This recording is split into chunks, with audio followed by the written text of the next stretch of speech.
బంగారం సిగ్గో ఈ రోజు 100K కేక్ కట్ చేపించాడు మా వంశన్న. కానీ కేక్ మొత్తం ఉంచకుండా అంత తినేస్తుంది. ఇవాళ చూడండి కేక్ ఎట్లా తింటున్నాడో. తినన్నా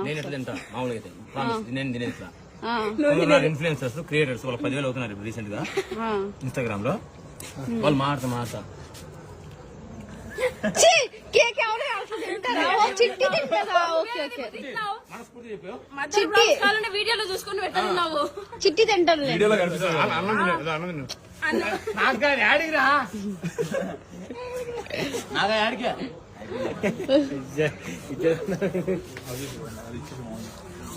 ఈ అన్న పెద్ద బాగున్నాడు అనుకుంటాడు కానీ ఎట్లానో ఫీలింగ్ అనుకోండి. నిజంగా బాగుంటావు అన్న. అన్న గెడ్డలు తీసినప్పుడు చాలా బాగున్నారా. థ్యాంక్ యూ సో మచ్ అన్య. అన్న బంగారము మంచోడు. గెడ్డలు తీస్తే ఇంకా బాగుంటాడు కానీ బ్లర్ అయిపోతున్నాడు. దేవర చెల్లి అంటాడు.